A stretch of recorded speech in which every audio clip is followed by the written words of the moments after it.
معايا نعمل مع بعض البيتزا السريعة بالعيش الجاهز الصحي. يلا بينا نعملها مع بعض بصدور الفراخ والبيف والحاجات دي كلها مفرزينها. هنطلعها ونعملها معاكم بسرعة.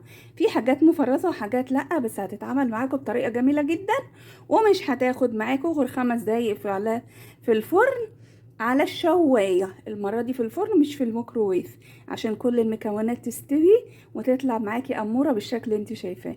يلا بينا نعملها مع بعض وننفذها مع بعض، نشوف الخطوات ونشوف المكونات. تعالوا معايا هنعمل مع بعض رغيف جميل ورهيب بيتزا. جبت رغيف بر بعيش بر بالشوفان. بر يعني عيش اسمر بالشوفان. حطيته. المكونات عندي زي ما احنا اتعودنا اللي احنا بنحطها في الفريزر. دي صدور فراخ معمولة متبلة، وبعد ما بتتبل بشوحها شوية واعملها اكياس في قلب الفريزر وقت الاستخدام. عندي قطعتين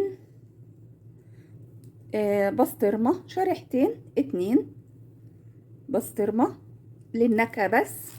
وعندي هنا ده بيجي زي العرق الفليتو كده بارد بيف، بجيبه برضو اكل صحي للاكل الصحي، ببقى عاملاه اكياس وشايلاه في قلب الفريزر. وعندي هنا البريوني بتاع ده، بريوني 90% لحوم. ده البريوني بتاع ايه الصحي، الاكل الصحي.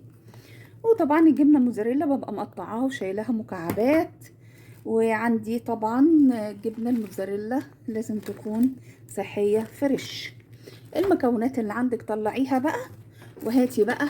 يلا بينا نعمل مع بعض بيتزايه تسد الجوع. يلا بينا يلا بينا. هنبدأ بقى نعمل ايه. نجيب كده الجبنة الموتزاريلا، انا قطعت قطعة، مش عايز استعمل بقى المتلجة. على فكرة تحطيها بس على الشواية في الفرن بتبقى جميلة جدا. طبعا احنا بنحط ده، مش هنحط طبعا صلصة البيتزا بيبقى فيها سكر، فطبعا احنا بنعمل حاجة للدايت. بس الطبقة اللي بحطها تحت دي بحطها عشان ايه؟ عشان خاطر تساعد على ان طبقة الاكل اللي انا هحطها هنا تبقى ايه. على فكرة ممكن بقى برضو اجيب كده من مبرد اسرع يعني. فهمتم؟ متلج.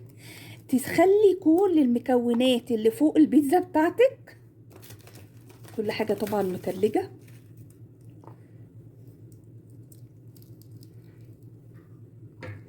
عندي هنا بصوا المقص ده جميل جدا، بيكسر اللحمة، بس هو عايز بس ايه قوة ضغط. بصوا على طول. ماشي. نبدأ بقى نجيب معانا اللحوم بتاعتنا، نقطعها قطع صغيرة عشان احنا هنسويها بس على الشواية. وعلمتكم برضو عندكم في القناة ازاي تعملوا عيش الشوفان وتشيلوه بتاع البيتزا في ايه في ال في التلاجة. اللي ما عندهوش يشتري زي كده.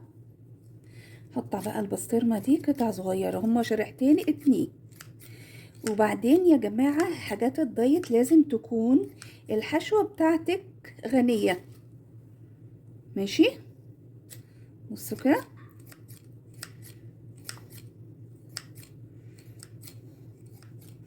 شجعونا بقى وشد حيلكوا بقى، الصفحة مش عايزة ايه تحقق بقية الشروط. يلا افزعوا كده معانا. يلا حطوا بقى بقية اللحوم كده. انا بمقطعاها طرنشات مش شايلاها. واهم حاجة الحشوة تكون كده غنية وكتيرة. عايزة تحطي بقى فلفل، انا عندي فلفل الوان عندي كله بس مش هحط. وبعدين هحط ايه فراخ، قطع صدور الفراخ اللي انا عاملاها. هبقى اعملها معاكم ان شاء الله، بس انا عندي كمية كبيرة مفرزة تخلص وهعمل معاكم الطريقة. شجعونا بقى عشان نعمل كل الطرق معاكم، نزل لكم حاجات كتيرة جميلة صحية. على فكرة العيش ده بيتباع في السوبر ماركت جاهز. يلا بينا بقى نشوف اللانشون كده.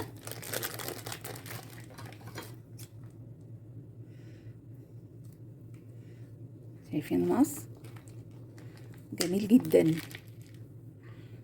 نحطه بقى كده، متقوليش لا مليانة، لا دي بقى تكفيكوا فطور غدا عشاء. حد جاع معاكي، حد شم الريحة وعايز ياكل، بتبقى غنية ومشبعة. شايفين؟ دي اسرع اكلة ممكن تعمليها للناس اللي عاملة دايت. على فكرة ممكن تكسري بيضة وترشيها عليه.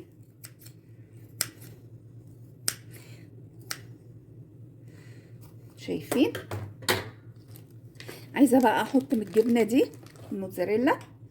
هبدأ اعمل ايه، اخدها كده طبقات رفيعة على وشها كده.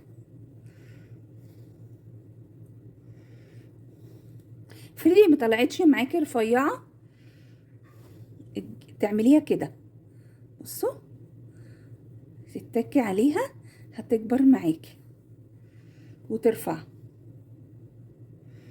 ايه المقصود برفيعة ليه بقى؟ عشان تسيح كده وهي في الفرن، وايه وتبقى جميلة كده. قطعيها كلها كده وحطيها.